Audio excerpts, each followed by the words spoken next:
Bonjour et bienvenue dans Milkshaker, le podcast qui agite les idées reçues sur l'allaitement. Je suis Charlotte Bergerot-Palisco, la maman d'un petit garçon de 3 ans et ostéopathe spécialisée en périnatalité. J'accompagne les femmes et les enfants à différentes étapes, dont entre autres la mise en place d'un allaitement serein, en aidant les bébés à téter correctement.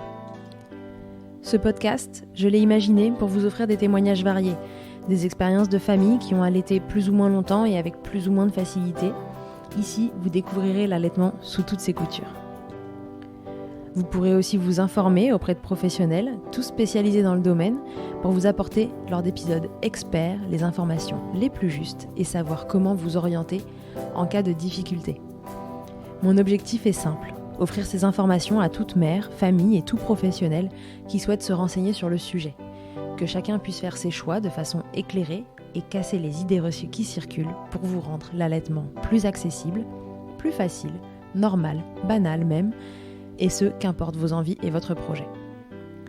Ce qui aide ces informations à se diffuser pour que le plus grand nombre puisse en bénéficier et qui permet à Milkshaker de continuer de s'agiter, c'est vous, par vos partages autour de vous, sur les réseaux, vos écoutes, mais aussi vos notes ou étoiles sur les plateformes d'écoute. Alors je vous serai très reconnaissante de prendre une minute pour soutenir ce projet. Et maintenant, place à l'épisode. Bénédicte alias Denise est de retour dans Milkshaker. Son deuxième bébé est né. Elle était bien décidée à l'allaiter et contrairement à la première fois, elle s'est renseignée, entourée et elle est confiante. Ça va marcher. Et ça a fonctionné. Jules est allaité, mais non sans difficulté. Elle s'était dit qu'elle tenterait tout ce qu'elle pouvait pour que cela se passe bien, mais elle ne pensait probablement pas en tester autant. Hyperlactation, mastite et surtout candidose se sont invités dans la danse et ont fait des démarrages d'allaitement un moment pas particulièrement serein. Je vous dis démarrage, mais Béné a un peu joué les prolongations avec une candidose mammaire tenace qui s'est installée durant plusieurs mois. Cet épisode est donc dédié à ce deuxième allaitement en mettant le focus sur la candidose mammaire contre laquelle il a fallu batailler. Elle va tout nous expliquer dans les moindres détails, jusqu'au plus ou moins sexy effet die-off qui a signé la fin de l'incruste de ce champignon tenace. Bref, on va rire aussi, je vous présente la candidose de Denise, sa vie, son œuvre. Belle écoute. Bonjour Bénédicte. Bonjour Charlotte. Bienvenue dans Milkshaker à nouveau. J'adore parce que on se parlait, on a mangé ensemble, mais on se dit bonjour. Mais on se dit quand même bonjour. Merci de m'avoir invitée. Alors Béné, t'es revenue dans Milkshaker pour nous raconter ton deuxième allaitement. Ouais, qui n'a rien à voir avec le premier. Rien à voir du tout. La première fois, vous aurez eu la rediffusion la semaine dernière, mais Bénédicte avait allaité 3 semaines. Ouais. Son petit Alessio qui finalement n'avait pu bénéficier de l'allaitement que 3 semaines après 3 semaines de douleur. D'enfer. Ouais, franchement, c'était l'enfer. C'était l'enfer aussi bien physiquement que moralement. Ouais. Hein. Et puis là, pas du tout. Et là, pas du tout. On va y venir. T'en avais décidé autrement, t'avais un autre plan d'attaque que la première fois. J'étais déter, très déter. Ouais, très déter. Je l'ai vue en live parce qu'elle est venue au cabinet. Elle était vraiment déterminée. Alors voilà, je vous invite à écouter la première partie de l'histoire. C'est l'épisode, il me semble que c'est l'épisode 6, Bénédicte. Ça s'appelle 3 semaines à se battre. Et là maintenant, on est parti pour cette nouvelle histoire d'allaitement. Alors Béné, quand est-ce qu'arrive ce deuxième bébé ? Alors il est né le 21 juin, donc là il a 7 mois et quelques. Donc 7 mois et quelques d'allaitement exclusif, sans aucun autre contenant que mes tétés. Tu vois la fierté de la meuf. Je vois ça. Donc, et ça se passe enfin bien. Tu partais dans quel mood ? Je partais dans le mood, j'ai tous les renseignements, j'ai les pros, je sais où les trouver, je sais quoi faire. Je sais que si j'ai mal, c'est pas normal. J'ai le soutien pour aussi, que je n'avais pas pour le premier allaitement. Au-delà de ne pas avoir les bonnes infos, j'avais pas non plus le soutien qu'il fallait. Et je me disais, si avec tout ça, ça casse, au moins ça cassera... parce que vraiment, j'avais pas le choix. Tu vois, je suis pas non plus du genre à me dire coûte que coûte jusqu'à ce que la mort me prenne. J'allaiterais. Non, j'étais pas dans ce mood-là. Mais j'étais plus dans le mood. Je sais qu'il y a des solutions en fait. Donc, si j'épuise pas toutes les solutions, je continue. Voilà, Ok. c'était un peu ça. Ouais. Un minimum jusqu'au boutiste quand même. Un petit peu, mais un tout petit peu, mais il fallait pas non plus que j'ai de douleur et tout ça, mais bon, on y reviendra, Ouais. parce qu'avec la candidose, ça n'a pas été facile, mais souvent on me disait t'es hyper courageuse, tu vois, quand j'en parlais sur Insta, on me disait mais pourquoi t'arrêtes pas? Il y a même eu des gens qui m'ont dit mais faut pas souffrir comme ça, faut pas s'imposer ça. J'ai pas tant souffert que ça en fait sous traitement, ça a été très long, mais c'est vrai que si les douleurs liées à une candidose, si je les avais eues pendant tous les mois où ça a duré, clairement j'arrêtais. Il y a un moment où c'est Voilà. pas... Donc c'est pas plus parce possible. que ça faisait des hauts et des bas tout le temps que ça a été possible. Ok. Voilà. Alors, chouchou numéro 2 arrive. Yes. Comment ça se passe les démarrages, les premières tétées? Parce qu'avec Alessio, ça avait été tout de suite assez douloureux. Alors ça a été moins douloureux. D'ailleurs, ça aurait peut-être dû nous mettre la puce à l'oreille sur la candidose parce que en sortie, première tétée d'accueil, je me souviens pour Alessio, j'avais dit à mon mec si l'allaitement c'est comme ça, je vais pas allaiter longtemps tellement il me faisait mal. Là, petit pincement, mais franchement pas horrible, pas désagréable, bon, largement supportable, donc il tète et tout à la maternité. Je sens que ça pince, mais c'est pas douloureux, c'est juste pas très agréable. Donc je commence à demander à droite à gauche un peu d'aide en disant est-ce qu'il est bien positionné, tout ça. Mais je rentre à la maison, personne m'a proposé de complément, alors qu'à Alessio, j'avais tellement mal que première nuit, ils m'ont posé un biberon sur le... Là, on n'avait même pas vraiment parlé du fait que je voulais allaiter ou pas à la maternité. Jamais ils m'ont proposé un biberon, tu vois. Parce que ça se passait quand même assez bien pour que je me plaigne pas, que je fasse pas, que je demande pas aux gens sur place et que ils grossissent bien. Oui, voilà, que lui perde pas trop de poids, voilà, donc tu sors de la matière sereine. Il a même pas perdu 10% de son poids. Non, je suis sortie sereine. Et puis avec mes petits rendez-vous en plus que j'avais prévu en amont, donc je me disais bon, j'ai un peu mal, mais dans 4-5 jours, voilà, je suis venue te voir, on a fait la séance ostéo, t'as libéré un peu quelques tensions et tout. Je suis allée voir Catherine aussi, qui est IBCLC. Je suis allée au centre IG4U. Donc avec Catherine, elle a vérifié les freins, elle a vérifié sa succion, elle a tout vérifié. Bon, elle a vu qu'il y avait des petits freins. Et puis donc première semaine, franchement, pas mal. Ouais, tu ça vois, part sous de bons auspices. Ouais, tu te dis là, franchement, c'est différent. À part que j'avais déjà les premières montées de lait qui étaient très très intenses et du coup, je suis toujours en hyperlactation, hein, mais j'ai appris à vivre avec. Toi, t'avais bien libéré les tensions, tu vois, j'avais senti un avant-après être venue te voir. J'avais vu Catherine qui me disait bon, il y a peut-être des petits massages à faire, mais les freins sont pas restrictifs et tout ça. Donc je me dis ok, cool. Et puis au fur et à mesure, je me mets à avoir de plus en plus mal. Ouais. Donc je te rappelle, je suis revenue te voir, tu me dis, bon, écoute, je sais pas si tu te souviens d'ailleurs, que tu m'avais dit, écoute, ouais, il y avait peut-être des mini-tensions, mais franchement... C'était pas énorme. Ouais, donc, je me demande un peu pourquoi t'as aussi mal. Ouais, donc tu me dis retourne voir Catherine, donc je retourne voir Catherine. Catherine qui creuse, on a cherché les vasospasmes, tout ça. En fait, la sensation que j'avais, c'était des brûlures, comme s'il me brûlait en tétant. Ça me faisait mal jusque dans le dos. J'avais des fois l'impression qu'il y avait un lacet qui sortait de mon sein, qui partait de mon dos. C'est comme une spaghetti qui l'aspirait, en fait. Donc et puis même, dès qu'Alessio me faisait un câlin, dès que je l'avais en portage, j'avais très mal au sein, aux deux seins, et j'avais mal tout le temps. C'était pas que quand il tète, c'était... Et c'est quand j'ai dit ça à Catherine qu'elle m'a dit aïe aïe aïe avec sa voix toute douce là, tu sais, elle m'a dit ça dure même quand il ne tète pas. Et je dis oui, c'est H24, j'ai mal au sein tout le temps. Ouais, moi je me souviens que c'était ça qui m'avait frappée aussi, parce que tu m'avais dit même Alessio qui vient me faire un câlin, ça me fait mal, et je me disais oh là. Et le mot est sorti, candidose. Youhou! Et là, ta nouvelle best friend débarque dans ta vie. Elle avait pris ses quartiers. Donc me voilà partie avec à dans mon combat contre la candidose. Alors redis-nous, c'est quoi les sensations? Donc c'est cette douleur au moment des tétées en particulier. Ça fait brûlure. Comme vraiment une brûlure. Tu sais, quand t'es petite, t'as un jeu là où tu prends le bras des gens et tu fais la brûlure indienne. Je sais pas si vous... Enfin, c'est un jeu, c'est horrible comme jeu, mais... Qu'est-ce que c'est que nous, ce on jeu avait pas eu du tout ça dans bienveillant. notre... Non, pas du tout.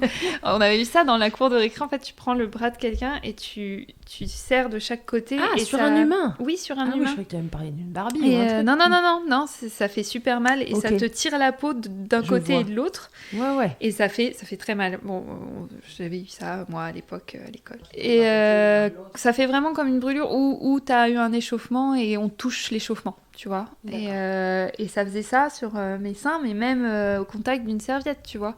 Quand je sortais de la douche, je mettais ma serviette, ça me faisait... j'essayais que ça touche pas mes tétons parce que vraiment... Que le téton, enfin que le mamelon. Ouais, aussi, cette sensation-là, c'est que le mamelon. Okay. Et ensuite, tu as d'autres douleurs dans les seins quand on appuie, quand Alessio venait me faire un câlin, quand j'avais Jules en portage aussi entre les deux seins. J'avais souvent très mal entre les deux seins. Et là, ça fait plus... c'est un peu une brûlure aussi, mais c'est un peu différent. Bref, ça fait mal, quoi. Parce que ce qu'il faut dire, c'est que tout ça a été donc doublé d'une hyperlactation. Oui. Et donc, au début, on pouvait croire que voilà, cet enfant qui vient de faire un câlin, on est parti là-dessus. On est parti sur l'hyperlactation. Je me souviens que Catherine, avant que j'aille la voir, je lui avais fait des vocaux et tout ça. Et c'est vrai que c'est pas du tout pareil que d'aller voir en live ton IBCLC. Mais du coup, comme toi, tu m'avais dit reprends rendez-vous, le temps d'avoir le rendez-vous... je lui avais fait pas mal de vocaux sur WhatsApp et elle m'avait prescrit de la sauge pour baisser un peu la lactation parce que moi je peux nourrir des triplés quoi. Ouais, j'ai qu'un enfant, c'est un peu. D'ailleurs, je veux bien qu'on y revienne aussi parce que j'ai souvent des messages. Oh, la chance d'avoir trop de lait. Non. La chance, c'est d'avoir une production normale quoi. Mais, exactement. Mais l'hyperlactation, ça fait aussi très mal. Et du coup, j'avais les seins comme des parpaings tout le temps. Donc au début, c'est vrai qu'on était parti là-dessus avec Catherine. Elle m'avait donné aussi l'homéopathie. Franchement, j'ai essayé tout pour baisser un peu les feuilles de chou aussi. J'ai fait des journées entières avec des feuilles de chou dans le soutif. Dans le soutif. Vraiment mettre un peu de froid, de chaud, bref. Ouais, essayer de drainer un minimum pour pas t'engorger. Le verre d'eau chaude aussi. Pour, les verres tahitiens. Ouais, pour drainer, surtout le haka, pour quand le bébé tète. Mais il fallait surtout pas surstimuler non plus, tu vois. Donc... Bref, c'était un peu... C'est ça qui est dur dans l'hyperlactation, on en parlait dans l'épisode sur l'engorgement aussi que vous avez entendu il y a pas longtemps. Le problème de ce trop plein de lait, c'est qu'à la fois il faut vider pour se soulager et pour pas que ça s'engorge justement et que ça aille vers les mastites, etc. Et à la fois, faut pas trop vider non plus parce que plus on vide le sein, plus il se remplit et c'est un peu le cercle vicieux. Ouais. Et d'ailleurs, c'est aussi ce qui a repoussé le fait qu'on trouve la candidose. Parce que j'ai eu une mastite, j'avais oublié, mais... Donc j'étais engorgée tout le temps, moi. C'était vraiment non-stop. Et jusqu'à ce que ça se transforme en mastite. Et c'est pour ça aussi que Catherine n'a pas pensé tout de suite à la candidose. C'est parce que elle me dit, ça doit être des douleurs liées à l'engorgement et à la mastite aussi. Parce que tu peux avoir des douleurs résiduelles dans l'allaitement. Ça peut mettre 2-3 jours avant de lâcher complètement. Même si t'as plus du tout de lait, t'as fait... donc on avait fait un programme, j'en souviens. Oh là là, j'ai eu tout ça. Mais oui, t'avais fait le programme... oui, pour la vidange totale. Alors ça, faites-le seulement...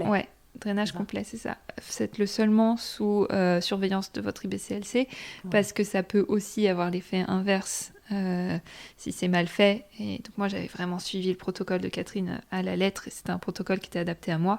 Et donc, en fait, j'ai tout drainé et tout. Et elle m'avait dit, ça peut continuer à te faire mal pendant 2-3 jours, tout ça.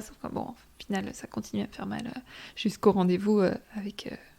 le fameux rendez-vous où elle m'a parlé de la candidose. Et du coup, c'est pour ça aussi qu'on a mis du temps à poser ce diagnostic candidose. Toutes les douleurs s'entremêlaient entre le pincement de démarrage du bébé qui avait une succion un tout petit peu imparfaite, l'hyperlactation, la mastite. Catherine m'a aussi expliqué après que tout ça était quand même assez lié, que faire une candidose, ça venait aussi d'un petit problème de succion de Jules et que ça n'aidait pas, quoi. D'avoir une hyperlactation et tout ça, de fil en aiguille, tu as toujours un peu pire, quoi.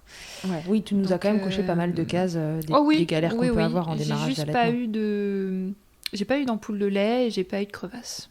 Ouais, non, ça crevassait pas. Voilà. C'est Non, vrai. heureusement, parce qu'avec Alessio, par contre, tu vois, j'avais les tétons en sang. Ça, c'était dur aussi. Et là, non, j'ai pas eu ça. Bon, j'en ai fait d'autres. Ouais. Pas celle des crevasses pures et dures, mais t'en as coché pas mal d'autres. Ouais. Alors, une fois que le mot candidose est posé, tu passes chez Catherine Fontenelle, c'est Catherine Fontenelle dont on parle. Elle te dit, bon là ça ressemble quand même à une candidose. Qu'est-ce que vous mettez en place déjà pour s'assurer que c'est ça? Parce qu'il me semble qu'il y a des choses qu'on peut tester pour savoir si c'est vraiment une Alors candidose. on peut tester des petits trucs du genre faire un bain de bicarbonate, eau chaude, bicarbonate ou vinaigre blanc. Du coup j'ai fait ça plusieurs fois dans la journée. Je me souviens, pendant 2-3 semaines je faisais ça et en même temps je me vidais les seins. Tu vois, je faisais la petite vidange avec... D'ailleurs, ça marche vachement mieux. Si jamais vous allaitez et que vous n'êtes pas forcément... vous n'avez pas de candidose, et ben le lait sort encore mieux quand il y a du vinaigre blanc que sans. Quand tu fais le truc de l'eau chaude, là. Ah, d'accord. Mais c'est immédiat, ça... Ok, super. Donc ça activait le truc, donc j'aimais bien parce que du coup ça me vidait bien les seins. Mais et elle m'avait dit s'il y a un soulagement après, ça sent pas bon, c'est sûrement ça. Et ça a été instantané. Dans les verres, j'avais pas mal au sein, tu vois. Donc, d'accord. Oui, donc là tu t'es dit bon. Oups. Donc je me suis dit il y a sûrement de ça. Donc je suis partie sur un...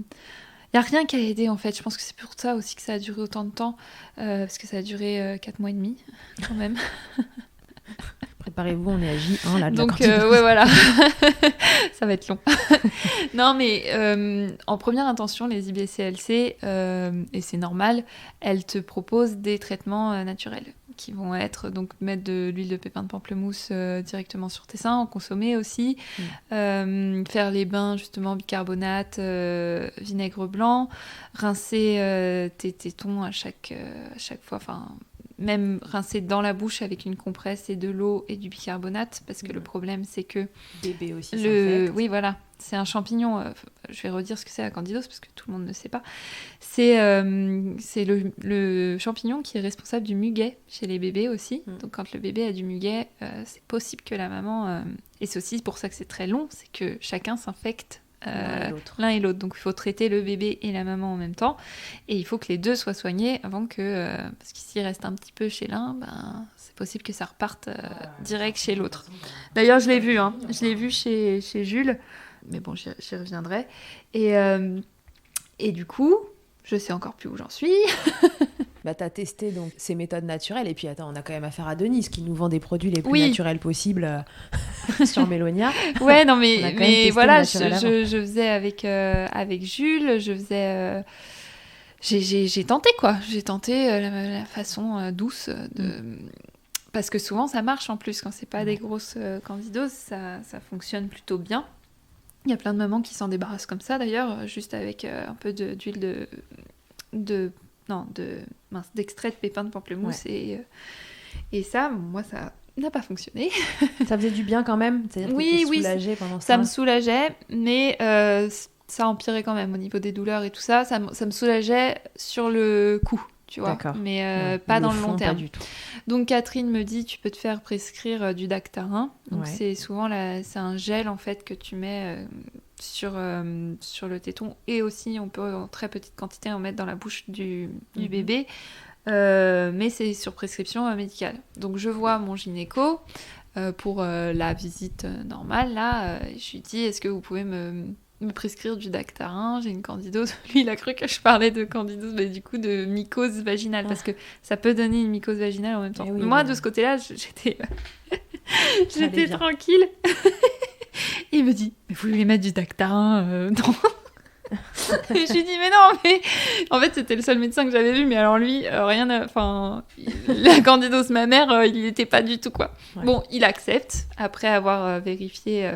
Ah oui, et il m'a mis aussi sous fluconazole, après avoir vérifié sur le crâne que tu pouvais... Sauf qu'il me met sous fluconazole 2 semaines. Et il faut savoir, un truc que j'ai appris entre-temps, qu'un champignon, ça a une durée de vie de 21 jours. Donc tous les traitements oraux comme ça, en cachet contre un champignon, il faut que ça dure au moins 3 semaines. Ouais, minimum. Sinon, en fait, et je suis rentrée dans un engrenage comme ça où sous traitement ça allait, j'avais pas mal du tout. J'étais franchement bien. Et à chaque fois, j'arrêtais. Et là, bam, le lendemain d'avoir arrêté le traitement, ça repartait en fait. Et j'ai eu ça pendant... Et en fait, le problème, c'est qu'il fallait que je retrouve à chaque fois un médecin qui acceptait de me prescrire mon fluconazole. Et c'est pas un médicament que tu donnes comme ça. Et les médecins sont souvent peu renseignés réticents sur l'allaitement. Ils ont peur. Sur le CRAT, ils te disent pas plus de 2 semaines. Donc, et oui, donc du coup, tout le monde est réticent à te le faire, cette ordonnance de Médoc. Oui, parce qu'en fait, ils te disent pas plus de 2 semaines parce que ça passe un petit peu dans le lait. Mais il n'y a pas eu encore d'études vraiment poussées sur ce que ça peut faire au bébé. Au final, moi, j'ai vu sur Jules, ça ne lui a absolument rien fait. Et c'est un médecin spécialisé dans l'allaitement, enfin, c'est le docteur Rousselet, qui coupe des freins et tout ça, qui m'a dit « Oh là là, mais non, ça fait rien !» Et il m'a mis 6 semaines. D'accord. Donc, non, remarque, au début, il m'a mis aussi, il m'a donné 2 semaines parce que je venais de finir un traitement. Ouais. Sauf que le temps que j'allais à la pharmacie et tout ça, ça a fait un trop long arrêt.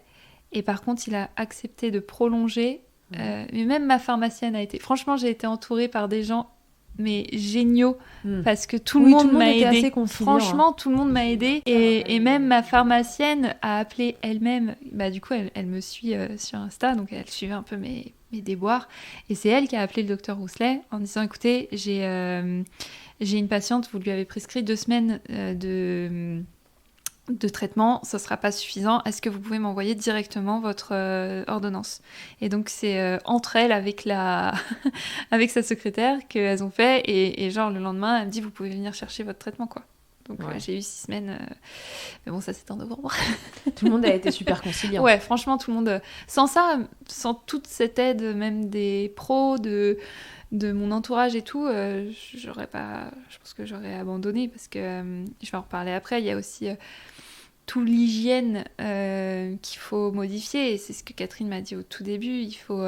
Fallait que je change mes draps 1 fois par semaine, que je change tous les jours de serviettes de bain, que j'essaie de changer de brassière tout le temps aussi, que ce soit pas mouillé avec l'hyperlactation, super. Ouais. Donc c'est compliqué de pas macérer au début. Bah c'est ça. Et puis en plus ça tombait pendant l'été, donc dès que j'avais Jules en portage ou machin, ou que je transpirais un peu, je sentais que ça repartait. Et ce genre de champignon adore les endroits sombres et humides. Donc, et sucré, donc le lait maternel c'est sucré, enfin bon bref. Donc voilà, ça a commencé sur les trucs un peu naturels. Ensuite j'ai eu le Dactarin, le fluconazole tout seul. Le problème c'était qu'à chaque fois que je finissais un traitement, j'avais toujours un laps de 2-3 jours avant de réussir à trouver une ordonnance et continuer mon traitement. Donc à chaque fois en fait je repartais de zéro. Ouais. Et c'est vrai que je pense qu'il faudrait quand même prévenir les mamans, mais on n'y pense pas forcément parce que mon cas est peut-être un petit peu particulier, mais il faudrait peut-être dire quand tu poses un diagnostic de candidose mammaire, de dire faites attention, ça peut être très très galère et le naturel ne suffira peut-être pas. Ouais. Tu vois, ça c'est un truc et je lui en veux pas du tout à Catherine parce que tu y penses pas forcément. Non, et puis parce qu'on se dit que ça va passer plus vite que ça. Oui. On s'imagine pas que tu vas y passer 4 mois. Ouais. Quoi qu'elle m'avait prévenu que c'était long quand même. Ouais. Elle m'avait dit ça dure souvent 1 à 2 mois. Bon, j'y ai 4 mois et demi moi, mais mais c'est parce que moi aussi c'était peut-être un peu installé plus profondément. Ouais, c'est ça, il peut y avoir... Et il y a plein d'indices en fait, c'est juste que c'est très méconnu, mais il y a plein d'indices qui peuvent te faire dire que c'est installé très profondément parce que en fait le candida c'est un champignon que tu as naturellement dans ton organisme. Il est important en plus. Tu peux pas t'en débarrasser. C'est pas je vais faire un traitement contre la candidose pour me séparer de ce champignon. Non, il disparaîtra jamais. C'est juste qu'il faut le rééquilibrer. Parce que quand tu as un déséquilibre dans ton organisme, et surtout dans ton intestin, il va proliférer de manière beaucoup trop intense et va prendre la place d'autres bactéries importantes. Et donc c'est le rééquilibre qui est difficile à trouver. Et du coup... moi, en fait, j'avais eu une petite mycose au Candida albicans avant la naissance de Jules. D'accord. J'avais eu une ovule, truc, tu vois, traitement mycose vaginale, tu vois, enfin, traitement lambda. Et donc, après ce traitement lambda, bon, je me pose pas trop de questions. En plus, ça a été découvert sur prélèvement. Je ne m'étais même pas rendu compte que j'avais une mycose, tu vois. Donc, ah oui, d'accord, c'était asymptomatique pour toi. C'était vraiment... mais en fait, c'est très certainement parce que déjà, à cause de la grossesse, j'avais un dérèglement au niveau de l'intestin.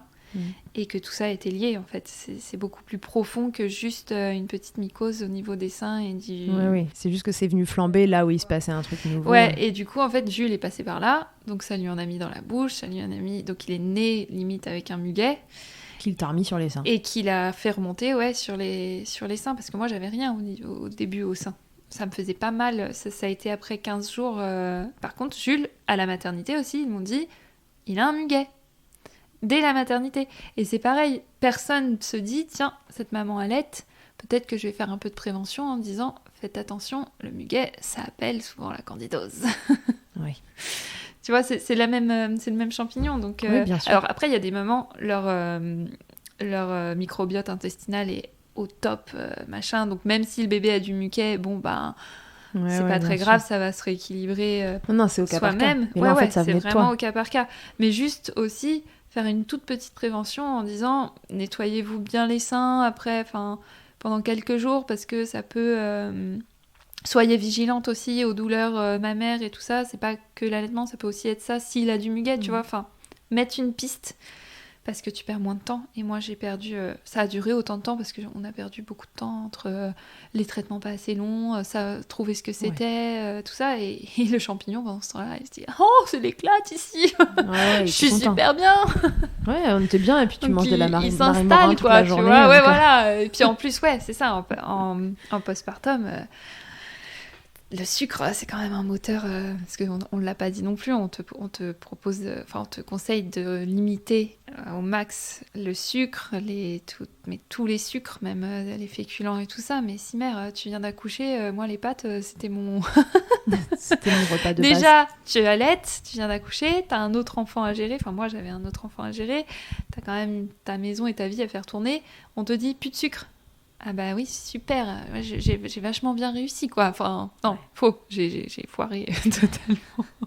Qu'est-ce qui a fonctionné finalement ? Parce que donc là, tu fais un moment ton traitement de fluconazole, là, c'est ça ? Ouais. Tu le fais sur ces fameux 21 jours.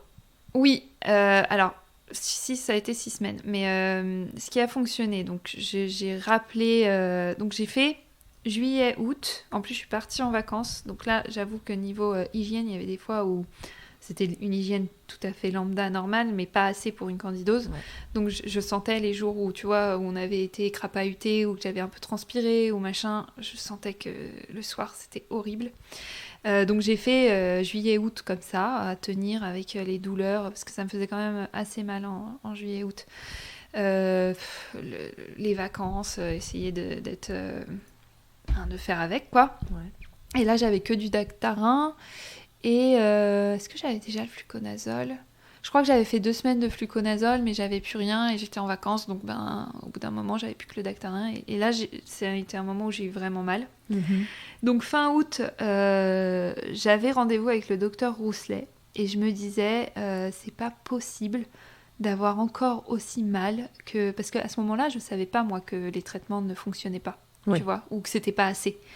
Pour moi, je me disais, mais c'est pas possible, j'ai fait tout le traitement, j'ai tout fait bien, j'ai encore mal, il doit y avoir des freins, faut couper. Enfin, tu vois, j'étais... tu cherches une autre issue. Une autre issue. Donc, heureusement, Catherine avait fait en sorte que j'ai un rendez-vous assez rapidement. Ouais.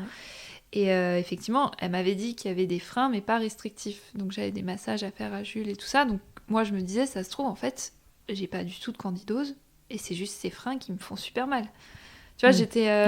tu cherches au bout d'un moment, quand ça passe pas, tu te dis, putain, mais je suis pas dans le bon truc et il doit y avoir une autre solution. Donc, j'ai rendez-vous avec le docteur Rousselet. Je vais le voir. Il regarde Jules. Il me dit, bon, oui, il y a des freins, mais c'est des freins normaux. C'est pas si restrictif que ça. Ça devrait, à la limite, pincer un peu, mais pas les douleurs que vous me décrivez. Donc, il me dit, je pense que vous avez toujours la candidose. Il regarde à l'intérieur de... Ça n'avait pas encore été entre guillemets diagnostiqué. Il me dit par contre votre bébé il a un petit reflux interne. Et il me dit ça vous aide pas du tout avec la candidose parce que pH acide, donc le champignon il est encore plus content.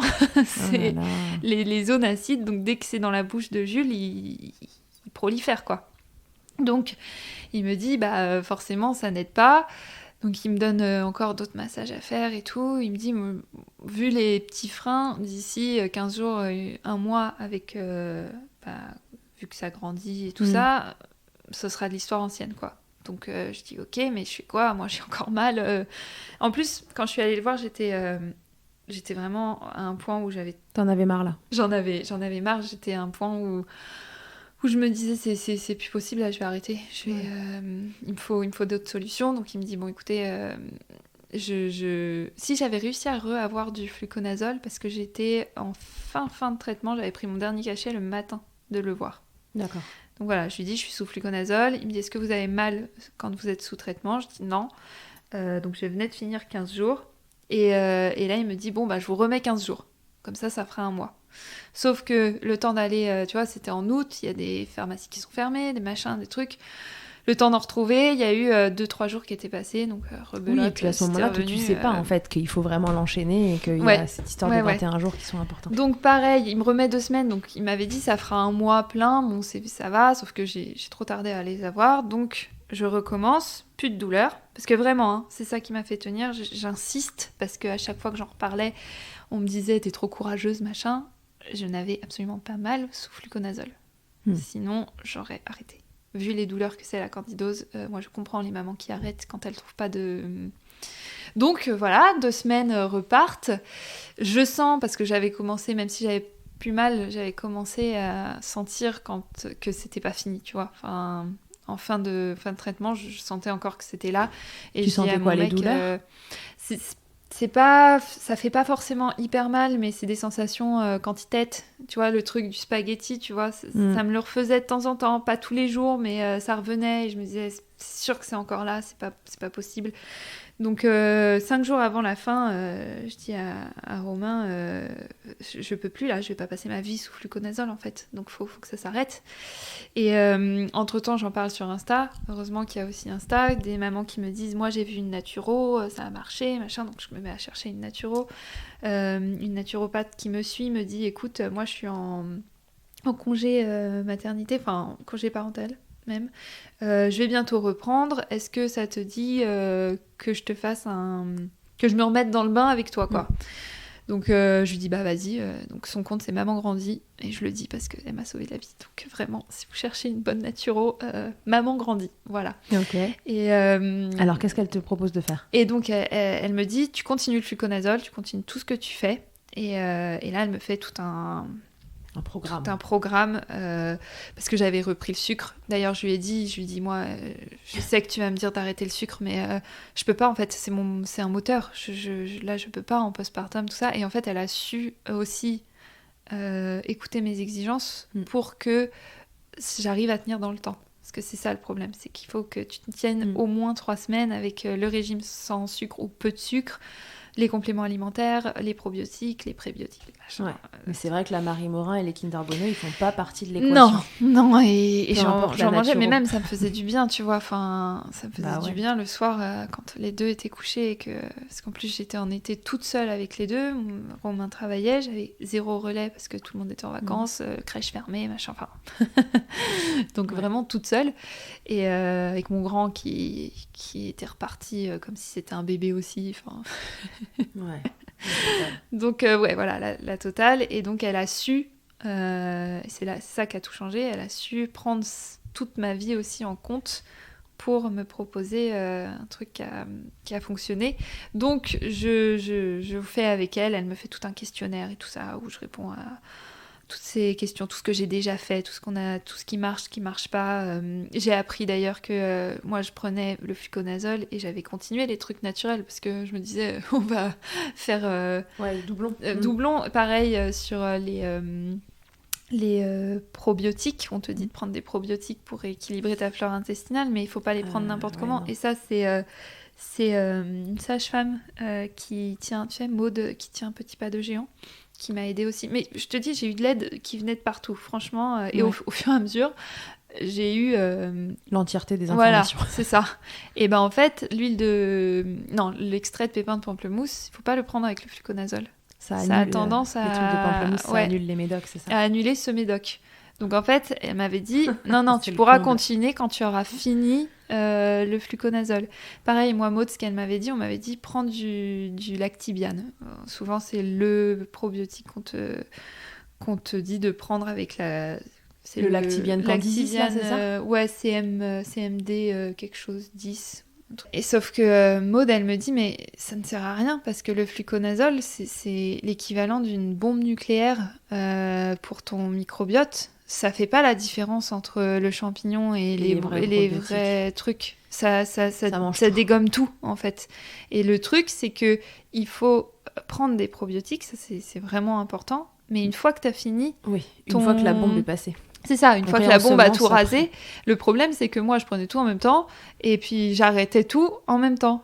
Donc en fait, ce qui reprenait le dessus tout de suite, c'était le champignon. C'était les mauvaises tu vois. choses. Ouais. Donc, vraiment, ça a été long à cause de tout ça, parce que j'avais pas ces infos-là. Et franchement, les trouver sans Insta et sans tous les gens qui ont bien voulu m'aider, mais je comprends pourquoi les nanas qui ont des candidoses, même si elles sont suivies IBCLC, tout ça, elles arrêtent.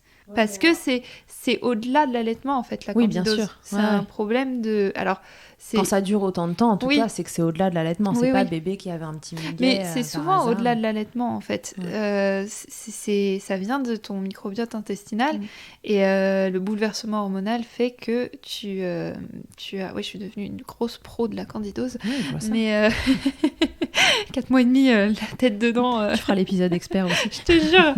Et en fait, le souci, c'est que ça vient toujours du microbiote, sauf que une fois que tu as rééquilibrage hormonal, ben normalement, tes bonnes bactéries reprennent le dessus, sauf si fatigue, stress, ce qui en postpartum est vite arrivé. toujours,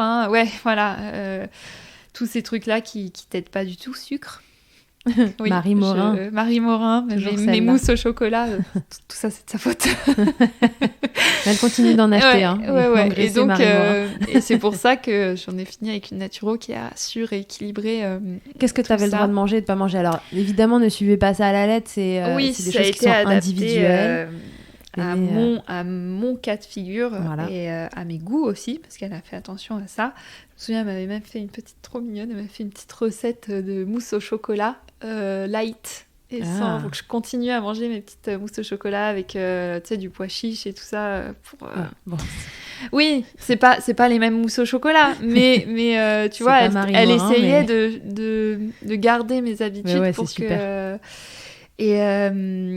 Et du coup, attends, j'avais pas fini sur les probiotiques, je crois. Oui, bon, bref, tu fais la bombe nucléaire et tu reprends après. Et si, il y a une image qui est très bien, c'est qu'elle m'avait dit, en fait, là, t'es en train de désherber et d'essayer de faire pousser de l'herbe en même temps. Oui, c'est pas ça que je pensais quand tu l'as dit. Elle m'a dit, t'as planté de l'herbe et puis tu mets du désherbant pour l'arroser, quoi. Donc, surtout, ne pas faire ça. Donc, faire tout dans l'ordre. Donc, moi, c'est la naturo après aussi qui m'a redit exactement ce que Maud m'avait dit. Donc, elle a confirmé le truc. Donc, j'avais le droit... Alors, pas de droit au sucre rapide, surtout pas tout ce qui est... Fin des Kinder Bueno. C'est ça. Mais j'en mangeais plus, c'était ma grossesse. Parce que, ah oui, c'est vrai que c'était pendant la grossesse que je te voyais manger des Kinder Bueno. Non. Mais ça n'a pas dû aider parce que je pense que j'ai eu ce dérèglement pendant ma grossesse. T'as lancé ce déséquilibre pendant la grossesse. Ouais, complètement. Et donc elle m'a fait un régime où il fallait que je mange beaucoup de céréales complètes. Donc je pouvais manger des pâtes, du riz, mais complet. Fallait, parce qu'il y en a qui m'avaient dit, même les céréales complètes, t'enlèves tout. C'est genre... régime cétogène, mais non, c'est impossible. En plus, du jour au lendemain, enlever le sucre, c'est très difficile. Ça, c'est dur. Ça te met dans un état pas cool. Donc, si vraiment t'es radical, avec un bébé à s'occuper, c'est genre voué à l'échec. Moi, ça a été un échec total. J'ai tenu peut-être 4 jours. Donc, elle m'avait dit ça. Elle m'avait dit, tu peux continuer à manger tout ce qui est fructose, donc les fruits... La confiture, m'avait dit évite d'en manger non plus à la cuillère, mais si tu aimes bien ta petite tartine de beurre confiture le matin, t'arrêtes pas quoi. Et elle m'avait dit surtout essaye de prendre de la coco et de la banane, parce que c'est des antifongiques qui sont assez puissants. Donc ça annule l'effet du sucre. L'effet sucré, ouais. Parce que donc, le champignon se nourrit de sucre pour proliférer. Donc comme tu as le côté fongicide, ça s'équilibre. Donc j'ai beaucoup mangé de trucs à la banane. Je m'étais fait plein de petites recettes coco-banane avec de la purée. Elle me disait beaucoup de purée d'oléagineux, donc noisettes, amandes, tout ça. Et ça sur des bananes, c'est trop bon. Ouais, franchement, et du chocolat noir. Donc moi, mon truc, c'était devenu mon dessert. Ça avait remplacé Marie Morin. Je me faisais une banane, des copeaux de noix de coco. Je donne la recette comme ça s'il y en a qui sont intéressés. Une bonne grosse louche de purée de noisettes et du chocolat. Des copeaux de chocolat à 100% cacao. Pas mal. Copeaux que je râpais au-dessus et franchement c'était hyper bon. Et je continue à le faire de temps en temps, tu vois. Oui, parce qu'après quand on s'habitue à ces trucs-là, finalement, voilà, c'est très bon et c'est moins Elle le m'avait shoot dit de aussi sucre. par contre de faire attention parce que tu vois au début j'avais voulu prendre des barres Jolie Mama qui sont pas sucrées du tout, sauf qu'elles sont avec de la levure de bière. Donc surtout pas de levure. On va pas donner un autre champignon à du champignon. Non. Donc faut faire attention à tout ce qui est levure quand tu vois. Copains, super. Ouais, voilà. Ouh, la fête sera encore plus folle. C'est trop ça. Donc elle m'a donné donc tout ça. Et puis après elle m'a fait aussi mélanger des huiles. C'est vrai que je consommais beaucoup d'huile d'olive et elle m'a dit des huiles de noix, des huiles de colza. D'essayer de diversifier au max les huiles et elle m'a donné de l'ail et de l'origan en l'ail, c'est un petit tout, ça. Ouais, mais elle m'avait dit est-ce que tu cuisines beaucoup avec de l'ail? Je lui dis bon, j'en mets de temps en temps. Elle me dit non, il en faudrait vraiment en haute dose. Donc en fait j'avais j'avais trop peur de là, sentir. Tu te dis bon, j'aurais plus de candidose, mais j'aurais plus de mec non plus. C'est trop ça. Je me retrouvais mère célibataire, 2 enfants. J'avais des petites capsules d'huile d'origan et d'ail à prendre en sorte de complément alimentaire. En huile essentielle, non, parce que pas compatible avec l'allaitement, les huiles essentielles. C'était pas des huiles essentielles, c'était des capsules d'origan, quoi. Des capsules, mais dedans on aurait dit une sorte d'huile. Mais c'était pas je pense que c'était l'huile d'origan, l'huile végétale. D'accord. Tu vois, pas de l'huile essentielle, mais vraiment l'herbe qui avait été mise en huile, quoi. Ou j'en sais rien, un macérat peut-être. Bref, c'était Pranarome. On en reparlera certainement. Non, c'était pas Pranarome. Bref, c'était des compléments. J'avais demandé à la pharmacie. Bon, il m'avait donné ça. On en reparlera certainement dans un épisode expert, de toute façon. Ouais. Donc elle m'avait donné tout ça à prendre. Du pollen de cyste frais aussi. Qu'est-ce que c'est que ça? C'est un truc de la ruche. Qu'il fallait que je consomme qui est apparemment hyper indiqué en cas de candidose, donc j'en mangeais matin et soir, une bonne cuillère à soupe. Tu vois, des trucs sans un naturo, jamais j'aurais pensé au pollen de cyste frais. Autant te dire que complètement. Donc elle m'a dit de faire tout ça jusqu'à mes 6 semaines de fluconazole, tout en ayant ce régime alimentaire, en faisant attention, tout en gardant aussi... franchement, je remercie mon mec aussi, sans qui j'aurais pas pu tenir. Sans qui on n'en serait pas là, en effet. Ouais, vraiment, parce que c'est lui qui s'est chargé de tout le linge. Ah oui, c'est lui parce que, qui... parce que c'est une logistique. C'était les draps à changer dès qu'ils étaient mouillés. Aussi, quand t'allaites, c'était quasiment tous les jours. Donc en fait, je dormais sur des serviettes aussi pour pas mouiller les draps, pour garder les draps. Donc c'était au moins une fois par semaine. Serviettes, dès que tu t'essuyais la zone, fallait aussi les mettre au sale. Mes brassières, pour que je sois jamais en manque de brassières. Il a géré aussi la logistique coussinet d'allaitement, parce qu'il fallait que je les change toutes les heures à 2 heures. Donc c'est coussinet jetable. Oui, rappelons que tout ça... Tout ça, franchement, sans Romain, mais avec 2 enfants à s'occuper. Donc Romain, il faisait ça après son travail le soir. On a vraiment été une équipe là-dedans. Ça a été... Sans lui, je comprends, tu vois, les mamans qui n'ont pas ce soutien-là, qui arrêtent en cas de candidose. On sait à quel point c'est important. C'est important d'être soutenu. Et donc Donc elle m'avait dit de continuer tout ça, et elle m'avait dit dès que c'est fini, t'attaques sur les probiotiques, et j'avais RJ-Base, donc Intima, donc c'est des probiotiques pour la flore vaginale, et elle m'a dit ils sont vraiment vraiment bien, vu que tout est lié, elle m'a dit en cas de candidose ils sont très bien, et RJ-Base, RJ-Philus je crois, un truc comme ça, qui basifie ton organisme. RJ-Base ça désacidifie, et RJ-Philus c'est les probiotiques. Voilà, donc ah oui, RJ-Philus c'est les probiotiques. Ouais, d'accord. Donc c'était RJ-Philus Intima et RJ-Philus RJ-Base que j'avais. J'avais ces 2 trucs-là à prendre matin et soir. Ouais. Et là, j'ai senti la vraie différence, et j'ai eu l'effet die-off qu'elle m'avait dit, qu'elle a voulu m'éviter. En fait, c'est quand le champignon meurt en grande quantité, il libère jusqu'à 70 toxines. Et du coup, tu te prends comme un état grippal dans la tronche.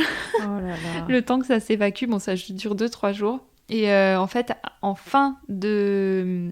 Donc, toute fin de traitement fluconazole, quand j'ai commencé les probiotiques, le lendemain, je me suis dit, oh putain. Bon, super. Jules est passé par là aussi, parce que bon, du coup, tu as des gaz, tu évacues. Hein, c'est 70 toxines, donc ça pue. C'est charmant. Et Jules, mais... un tout petit bébé de 4 mois qui sent ça quand il fait des proutes. Oh mon Dieu. Je me suis dit, ok mon doudou, on est ensemble là-dedans. Du coup, il était super chiant parce que tu sais, ça te fait mal à la tête, ça te fait... Donc je lui ai dit, allez, on va s'en sortir, toi et moi. Oh là là. Là, tu crois parce que lui, il était aussi sous fluconazole, vu que ça passait dans mon lait. Et oui. Il était comme moi, quoi. On était traités en même temps. Il fallait, parce que sinon, ça recommençait. Il fallait. Ah, j'ai oublié de dire aussi que j'ai eu la crème du Dr Newman, qui est souvent efficace sur beaucoup de mamans, sur des petites candidoses. Sauf que le problème, c'est que moi, elle m'a fait plus de mal que de bien. Parce que sur le coup, ça me faisait beaucoup de bien, sauf que c'est très irritant. Et du coup, ça m'irritait les tétons, donc bon, bref. Et donc ça s'est fini comme ça. J'ai réussi après 4 mois et demi. En pétant pendant 4 jours. Ouais, des proutes, mais je te jure, Romain, il me disait, mais c'est quoi ça? Je dis, bah c'est mon champignon qui s'en va, ok. Ça y est, bye, le bail est fini, quoi. On le tient, le fast milk, sur le truc le plus glamour qu'il te soit arrivé. On le tient. Voilà, les proutes post-candidose. Mais là, tu te dis, c'est bon, je suis sortie d'affaire, t'as confiance? Ouais. Après, par contre, j'ai pas fait orgie de sucre pour fêter ça, tu vois. Je me suis dit, bon, pendant un bon mois, je continue. D'ailleurs, elle me l'avait dit. Hein. Elle m'avait dit de continuer de prendre de l'huile, de l'extrait de pépins de pamplemousse à ce moment-là. Ouais. Parce que c'est là où ça redevient... la prévention. De continuer l'ail et l'origan, d'aller jusqu'au bout des probiotiques. Voilà, au max continuer au moins 1 ou 2 mois, histoire de bien assainir la zone. Donc je l'ai fait, et donc là maintenant, toujours, tu vois, je remange du sucre, hein. Je remange des petits desserts, tout ça. Elle m'a acheté du marie-mourin, mais tu vois, il y en a plus chez moi, ou très ponctuellement, parce que je sais pas je sais pas résister à ça. Donc j'évite, parce que je sais que j'ai le terrain qui, à la moindre fatigue ou maladie, ou même prise d'antibiotiques, des fois ça fout le bordel. Oui, une prise d'antibiotiques. Simple prise d'antibiotiques. Souvent les candidoses. Donc je suis hyper vigilante là-dessus, parce que je sais que c'est sous-jacent, tu vois. Pas plus d'un pot de marie-mourin par jour. Voilà, exactement. Pendant tout ce temps-là où tu traites ta candidose, en dehors de ça, tu vois, sur l'allaitement en lui-même, t'es confiante, tu te dis que ça va durer. Ouais, en fait, ce qui me fait tenir... Tu te dis quand même, j'en peux plus, même si mon mec... Quand j'ai mal, je me dis ça. En fait, dès que j'ai pu les traitements et tout ça, je me dis, putain, je vais pas tenir, en fait. En fait, ce que je me disais tout le temps, c'est s'il faut que tout mon allaitement soit sous fluconazole, ça va pas le faire. Et puis même pour mon fils, c'est pas bon, tu vois, enfin... Ça ne lui a rien fait, mais tu vas pas rester 7 mois sous fluconazole, tu vois. Enfin, on a été l'équivalent, je pense, de 2 mois avec des pauses. Mais c'est déjà énorme. Ouais, c'est déjà beaucoup, c'était un tout petit bébé, je me disais, mais le pauvre, je suis en train de je lui mets une bombe atomique dans son petit corps, là. Bon, même si très peu passe par le lait, tout ça, puis ça m'embêtait. Tu l'as réensemencé après avec les bons probiotiques de ton lait. Oui, et puis j'en avais pris pour lui aussi, je sais plus quelle marque... qui fait des probiotiques pour bébé. Peut-être un Lactivian enfant ou un truc comme ça, non? Non, je crois que c'est Pediakit qui fait ça. Ah oui. Non, je me souviens plus, mais bon. Non, et puis ton bon lait et plein de probiotiques une fois que toi ta flore elle est ok. Ouais, j'avais mes probiotiques comme moi qu'il a eu aussi. Enfin bon, bref. Mais du coup, je me disais, si c'est sans fin, il y a un moment où moi je vais y mettre fin en fait. Donc, mais je me disais, bon, c'était un peu le truc de la dernière chance, tu vois. La naturo, je me suis dit, après ça, je pense que j'aurais vraiment tout essayé. Et c'est qu'il n'y avait pas de solution et il faut que je passe à des antifongiques beaucoup plus puissants. Ouais, et là, tu n'as pas envie d'allaiter dans le même temps. Tu peux pas. Là, ils te disent, vous allaitez pas avec... Donc, je m'étais dit, bon, écoute, de toute façon, c'est une raison de santé, je vais pas m'acharner. Pareil, si j'avais pas eu de soutien de Romain, si j'avais pas eu ces gens pour m'aider, même toi, je me souviens des vocaux qu'on s'était envoyés, si j'avais eu mal tout le temps, je suis pas... moi, je suis pas dans le truc de se faire du mal, tu vois. Si j'avais eu mal, j'aurais arrêté. Si tu savais qu'il y avait le bout du tunnel qui arrivait. Non, je savais même pas, tu vois.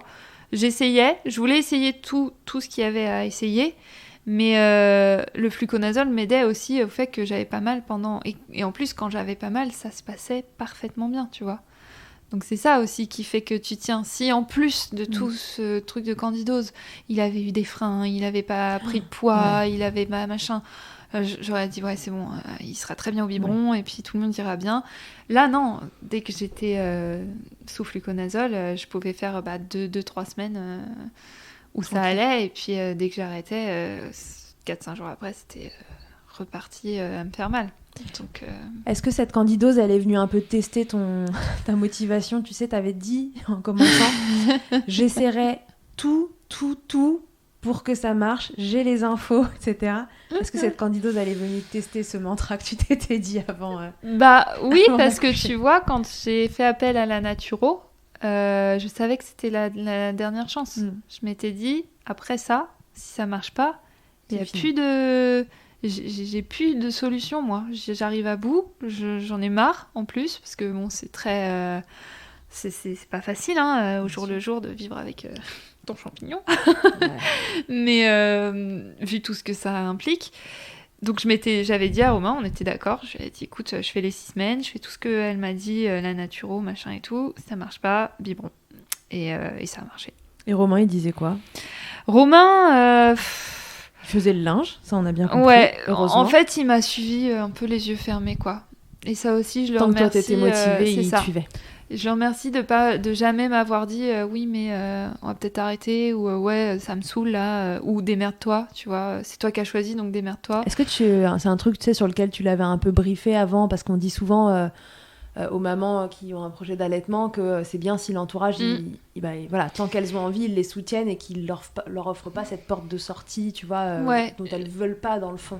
Est-ce que tu l'avais briefé avant et que du coup tu as eu la sensation qu'il se tenait à ce truc-là en disant ok, alors là en fait j'ai rien à dire, si j'ouvre ma gueule ça va mal se passer.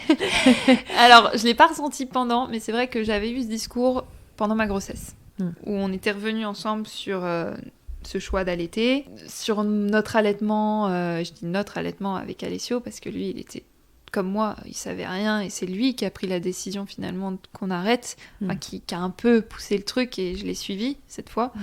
Là, je lui avais dit, tu vois, moi c'est pas ça dont j'aurais besoin. Moi j'aurais besoin que tu me soutiennes et que quoi qu'il arrive, même si on te dit c'est à cause de l'allaitement machin, tu me défendes, tu vois. Mais donc il était un peu. Il l'a fait. Et il l'a fait sans rechigner. Et voilà, c'est jamais venu de lui. Il y a des gens qui m'ont dit arrête d'allaiter. Et je leur ai dit mais à quoi bon? C'est même pas ça le problème, en fait. C'était ça aussi ma réponse. C'était même si j'arrête d'allaiter, il faut que je me soigne. Donc en plus, ce qui était bien avec l'allaitement, c'est que ça nous a permis, vu comment elle était tenace, c'était là. Et ça nous a au moins permis de savoir que j'avais une candidose et de la traiter. Parce qu'il y a des gens qui restent 1 à 2 ans avec ce truc avant de se rendre compte et que ça se soit mis dans les organes et tout. Hein. C'est vraiment une merde, ce champignon. Et je dis, attends, c'est le meilleur moyen que je sache si... Parce qu'à part mes seins, j'avais aucun symptôme. Enfin, si, t'as la fatigue, super, postpartum. En fait, tous les symptômes d'une candidose, ça peut être des symptômes de 1000 autres trucs. Ouais. Donc, sans l'allaitement... on n'aurait jamais trouvé, ou dans quelques années, et j'aurais jamais eu ce truc de me dire c'est bon, c'est fini, j'ai plus mal au sein, donc c'est fini, tu vois. Donc c'était notre réponse toute faite, quoi. Mais jamais c'est venu de Romain de me dire bon bah on arrête. J'en peux plus des machines, arrête ça. Ouais, non, il m'a suivi. Et Jules, lui, du coup, il s'est traité aussi. Pareil, il a fait ses pelles à tranquille. Ah ouais. Évacué ces trucs. C'est impressionnant quand t'en parles, on se dit oh là là. Ah ouais, non, mais ça faisait machine nucléaire, quoi, le truc. Oh, ça donne envie. Pas du tout. Je sentais les vieux égouts, tu vois, le truc. Mais c'était pas à cause de l'allaitement. Et ça, j'ai envie de bien mettre le doigt dessus aussi. L'allaitement, c'est un symptôme. C'était là où c'était les douleurs, comme symptôme. Voilà. Un symptôme, mais c'était pas la cause. Et du coup, c'est pour ça aussi que je me suis un peu accrochée, parce que c'était ma santé qui était aussi en jeu. C'était pas que mon allaitement, tu vois. Bien sûr. C'était... Même sur Insta, il y avait plein de nanas qui me disaient pourquoi tu t'acharnes autant. Je dis mais même si j'allaite pas, faut que je m'acharne, en fait. Oui. Faut que je m'en débarrasse de ce truc. T'aurais peut-être eu un traitement plus efficace, un peu plus rude. Ouais, un peu plus long, un peu plus rapide, pardon. Mais de toute façon, il fallait que je me traite. Donc, ça remettait pas en cause ma décision d'allaiter, quoi. Une fois que cette candidose, elle est finie. Donc, on est fin novembre. À peu près, ouais. Jules est né le 21 juin. Ouais. Donc là, quand même, on est sur un bon level de ténacité. De ténacité, plutôt. C'est quoi l'allaitement ? Une fois que cette candidose elle est partie, c'est le deuxième allaitement quand tu commences vraiment à en profiter. Je vais en parler parce que j'ai eu un très beau moment avec Églantine, Docteur Doudou sur Instagram. En fait, on a fait le Mother Blessing de Betty. On était toutes ensemble. Je sortais de la candidose, ça devait faire 2 semaines que je me disais ça y est, c'est bon, il n'y a plus rien. Jules, il n'a plus du tout aucun... un peu plus, je pense, 3 semaines. À peu près. Mais j'avais encore de temps en temps mal. Et Églantine avait ce désir, avant d'arrêter d'allaiter un autre bébé. Donc on en parle et tout, et je lui dis, bah écoute, moi j'aimerais bien que tu me dises si Jules il te fait mal. Parce que comme j'avais encore un peu mal et que j'avais eu cet effet die-off et tout ça, je me disais, est-ce que en fait il a finalement un problème de frein qui n'a pas été décelé ? Est-ce que c'est normal qu'il me fasse encore mal ? Et en fait c'était juste des douleurs résiduelles. Et donc Églantine me dit avec plaisir, donc on s'est isolées toutes les deux et elle a allaité mon bébé. Et elle me dit, il fait pas mal du tout. Et donc elle m'a rassurée en fait. Ouais. Tu vois, dans mon... J'ai envie de pleurer. Tu pleures toujours. Fait, micro-shaker. Déjà la dernière fois. Elle m'a rassurée sur mon bébé, sur mon allaitement, sur... Et je me suis dit, ok, bon bah, ma candidose c'est fini. Il me reste encore quelques petites douleurs, mais en fait ça va passer. Et c'est bon, quoi, je vais enfin connaître un allaitement sans avoir mal, quoi. Serein. Alléluia. Juillet, août, et c'est vrai octobre, que novembre, 5 mois après. Une semaine, 10 jours après, j'ai plus du tout eu mal. Et maintenant... D'ailleurs, il y a plein de gens qui me disent, tu vas allaiter combien de temps ? Et je leur dis... Attendez, ça vient de commencer. Hein. Ça fait 1 mois et demi que ça me fait plus mal, là, les gars. Commencez pas... Oui, mais t'as passé les 6 mois. Attends, t'es mignonne, toi. Mais... Je sais que... je sais enfin ce que c'est que d'allaiter sans réfléchir. Donc, laissez-moi profiter un peu. Ouais, mais là, écoute, t'as passé la date de péremption. Hein. T'as passé les 6 mois d'allaitement. On va commencer sérieusement à te dire quand est-ce que t'arrêtes. Mais moi, j'ai une petite réponse toute trouvée. Je sais pas. Voilà. Je réponds ça à tout le monde. Ah bah je sais pas. Et du coup les gens ils savent pas quoi dire. Donc ils peuvent pas te dire oh bah dis donc ça fait long quand même ou oh machin. Non, ils ont rien à dire. C'est la meilleure réponse que j'ai trouvée, c'est bah je sais pas. Et en même temps tu sais pas. Oui, enfin si, je sais un peu, je pense arrêter et encore hein, on dit ça mais est-ce que je vais pas avoir envie de continuer ou problème pour sevrer, enfin il y a plein d'autres paramètres mais dans le meilleur des mondes j'aimerais au moins arrêter le jour et la nuit et garder 2 tétés à partir à peu près d'1 an.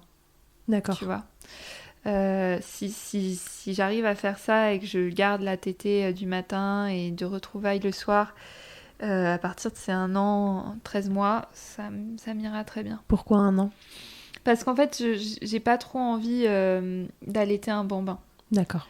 D'allaiter la journée, d'avoir le bébé qui arrive sur toi, qui a envie de te déshabiller là, alors que t'es en train de boire un thé avec tes copines, ou tu vois, des trucs comme ça.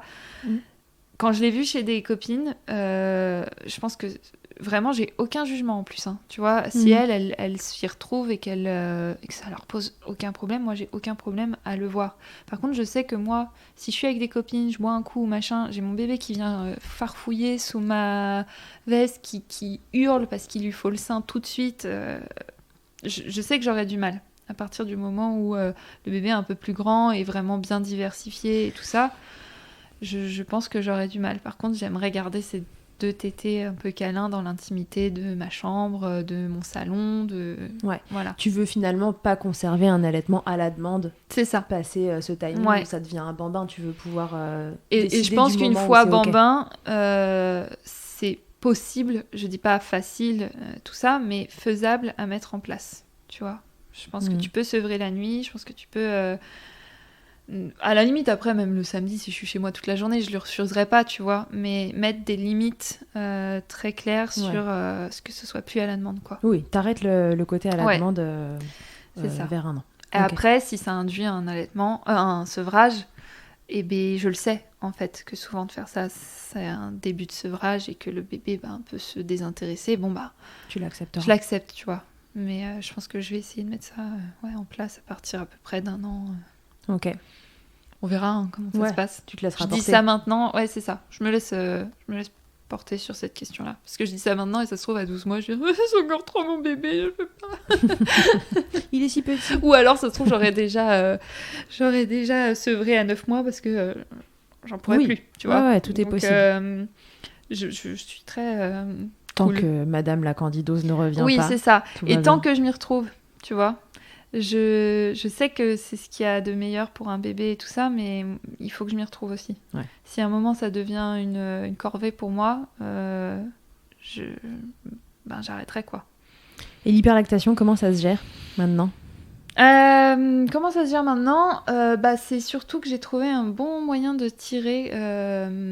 D'ailleurs, il faudrait que je le fasse là. Je surstimule Elle a les seins qui vont exploser. Pas du tout. Et j'essaye de pas stimuler. Parce que tu vois, quand tu reprends le travail, on te dit oui, le matin, le midi, l'après-midi, c'est bien, machin. Moi, non. Il faut surtout pas que je fasse ça. Donc, en général, je le laisse vers 9h30, 10h. Il a une dernière tétée. Le midi ou début d'après-midi, je tire sur le sein que je ne lui ai pas donné. Que je ne lui ai pas donné. Et je mets le haka sur l'autre. Et en fait, pendant que ça tire sur le sein, donc ça... Voilà, ça... Oui, là, ça vide vraiment le sein. Ouais, ça vide bien. L'autre se vide un petit peu avec le haka. Le haka, c'est le recueil-lait. Ouais, le recueil-lait. En faisant comme ça, je tire quand même 2 fois 120 et 1 fois 90. J'ai 3... je remplis 3 trucs, quoi. Ah ouais, là on est sur du high level. Donc, en stimulant qu'un seul des 2 seins, tu vois. Ouais. Donc, c'est vraiment pour ça que j'essaye de pas du tout stimuler pour que ça se régule. Et ça s'est plutôt bien régulé, hein. Franchement... Ouais, c'est plus un handicap. Non, c'est plus un handicap. J'ai appris à faire avec, à tirer juste ce qu'il faut, tu vois, quand je suis pas avec lui. Donc je conserve mon lait, parce que quand je suis pas là, il boit 2 fois 120 ml en fait. Et il boit, du coup, il prend des bibes quand t'es pas là ? Oui. Okay. Ouais, il est au biberon de mon lait. Et ça se passe super bien de passer de l'un à l'autre. Là-dessus, j'ai vraiment eu de la chance. C'est un bébé qui t'aide bien. Ouais, mais on me demande souvent comment t'as fait pour introduire le biberon. J'ai rien fait en fait. C'est bien passé. Je lui ai donné. Et donc j'ai le Suavinex 00, ça aussi, on me demande tout le temps quel biberon j'ai. Ouais, mais ça, c'est mais pareil, premier biberon que j'ai acheté, ça a marché. Donc on n'a pas changé, tu vois. Enfin, ça n'a pas été galère, donc je peux pas donner de conseils parce que non, et puis ce seraient des conseils qui sont ok pour ton bébé. Oui, et puis ça a vraiment pas été dur. Il a accepté tout de suite. Ouais, ça a été un là-dessus, ça a été vraiment une chance pour le coup. Et du coup, il boit 120 le matin et 120 l'après-midi. Et je tire plus que ce qu'il boit, tu vois. Mais donc tu fais des stocks. Donc j'ai pas mal de stock. Là, je pense même appeler un lactarium pour... bon, bref, ça c'est autre chose. Et puis, du coup, je retire pas du tout. Je fais une fois en milieu de journée. Et quand je le retrouve, je donne le sein qui est le plus plein. Et je mets encore le haka sur l'autre. Donc je recueille encore. Mais ça, en général, je le mets dans son bain parce qu'il n'y a pas grand-chose qui sort. Oui, on est en fin d'après-midi. Ouais, là, ça c'est un peu tari, ça c'est un peu régulé aussi. Donc j'ai trouvé ce bon rythme et franchement, ça marche bien. Donc, super. Donc, et puis tu vois, je sais pas double pompe, jamais les deux en même temps. Oui, non, toi t'es plutôt sur on modère un peu les stimulations. C'est ça. Et si je fais pas ça, alors là, moi ça, déjà c'est 2 parpaings et puis ça coule, tu vois. Ça fait même plus de, c'est robinet quoi. Tu te mets en dessous, tu peux désaltérer. Hein. Fontaine. Voilà, donc du coup. Ok. Bon, tout ça roule quoi. Ouais, par contre, tu vois, je peux pas trop encore et c'est un peu mon regret, entre guillemets. À part une brassière d'allaitement que j'ai testée, que j'ai trouvée top. Et encore, une fois, j'ai pas du tout tiré et elle a débordé. Je peux pas mettre de coussinets lavables. Ah ouais. Et ça me pose un peu problème parce que je suis un peu zéro déchet, tout ça. Et les coussinets lavables, ils tiennent pas assez longtemps, en fait. D'accord, ils sont quand même moins... Et pourtant, j'ai testé plein de marques. Hein. J'ai voulu, hein. Je me suis dit, bon, allez, vas-y, on teste. Même des créatrices, des machins. On m'avait dit, ouais, celui-là, c'est génial. Après, t'as des recueils de coussinets, tu sais. Mais logistique, à laver les trucs et tout. Oui, il faut quand même de temps en temps acheter un peu sa tranquillité. Ouais, quoi. Voilà. C'est pour une période donnée. C'est ça, tu vois. Enfin, si, je pourrais, hein, en vrai, faire... lavable et les changer toutes les heures. Mais t'imagines les linges. J'ai déjà fait le linge de la candidose. Ça veut dire que Romain reprend du service. Oui, voilà. Je vais nous... Voilà. On retrouve attention à peine... aux coussinets d'allaitement qui sont lavables. Parce que moi, pour en avoir utilisé, j'ai tué ma machine. Oui, il faut les rincer avant et tout. Il faut les mettre dans des filets. Ouais. Moi, c'est venu sans filet dans les tuyaux. J'étais en train limite d'engueuler un mec de Darty qui venait pour la 3e fois, qui n'arrivait pas à me réparer ma machine. Et là, il a retourné le bordel et il m'a sorti 3 coussinets, 2 chaussettes de bébé et tout. J'étais rouge, genre tête baissée. C'est quoi ça, madame? Oh, je sais pas. C'est rien, je sais pas. Je pense que lui savait pas vraiment ce que c'était non plus, donc j'ai surfé sur le truc. Je sais pas, je vois pas d'où ça sort. Donc attention aux coussinets lavables, mettez-les dans des filets. Ah ouais, non, moi ça du coup j'ai pas... J'ai essayé, pas de problème de machine. J'ai essayé, mais ça n'a pas... J'ai pas essayé assez longtemps pour les perdre dans ma machine. Non, mais c'est vrai, au bout d'un moment, t'as 2 enfants à gérer, ton travail, ta maison, tout ça, tu peux pas être sur tous les fronts. Voilà, donc bon, j'ai lâché prise là-dessus. Et je le dis aussi parce que j'en ai essayé plein de marques des coussinets jetables. Les mieux, c'est les Avent. Les Avent. Ouais, Philips. Ils sont géniaux. Allez, très bien, on va mettre ça en mémoire. Hein. Ouais, je file les bons plans parce qu'il y en a qui sont désagréables pour les tétés, pour tes tétons, c'est un peu irritant, enfin tu les sens, tu vois. Il y en a qui collent un peu. Il y en a qui sont il y en a qui se remplissent trop vite, du coup t'as l'impression d'avoir une serviette hygiénique dans le enfin le truc horrible. Et il y en a aussi qui au bout de 2 heures ils puent quoi. Donc t'es là, si mère, pour ça, je prends des lavables. Hein. Ouais, c'est ça. Donc non, je sais jamais comment Avent, je dis, Avent, ils sont Philips Avent. Ouais. Ils sont top, franchement top. Ok. Voilà. Béné, si tu devais donner un conseil aux mamans qui nous écoutent et qui allaitent ou qui veulent allaiter. La première fois, tu nous avais dit que voilà, pour toi, ce qui était important, c'était de se renseigner, d'être aguerri sur le sujet avant de démarrer son allaitement. Qu'est-ce que tu nous dirais pendant cette 2e expérience, mais après cette histoire de candidose, d'hyperlactation? Je garde ça, parce que sans les renseignements et les gens qui m'ont aidée et les pros qui m'ont entourée, j'allaiterais plus. Et parce que j'étais renseignée, c'est ça le pire, c'est que juste que la candidose... Personne te renseigne là-dessus. Hein. C'était le truc un peu galère qui pouvait venir titiller. Oui, voilà. C'était, donc je garde ce conseil et puis si vous y tenez, accrochez-vous quoi. Parce que je suis la preuve vivante qu'on se sort des galères de l'allaitement, tu vois, que c'est possible d'en sortir et que même si pendant souvent ce que je dis quand on me dit tout passe, j'aime pas tellement cette phrase parce que quand t'as le nez dedans et que t'es dans la tempête, voilà, le tout passe. C'est long, c'est très long d'attendre que ça passe. Mais quelque part, c'est aussi vrai. Ça passe. T'as fini par passer. Même le candidat. Ouais. Alors c'est quoi cette fois-ci ta tétée la plus insolite? Ah bah il y en a eu pas mal du coup. Oh merde, t'aurais dû me dire avant, j'aurais réfléchi. Bah non, on veut la spontanée là, comme ça. Qu'est-ce qui te vient? En fait, c'est lié à toi parce que t'es en face de moi. C'est en venant, j'ai allaité dans la voiture sans être attachée. J'ai sorti Jules de... Quand t'étais à la bourre. Ouais, j'étais coincée dans les bouchons. Il hurlait, le pauvre. Je l'ai pris et puis j'ai allaité alors qu'on était en voiture. Mais il y en a eu tellement d'autres. J'ai allaité à l'école d'Alessio. Ah oui, j'ai accouché 5 jours avant...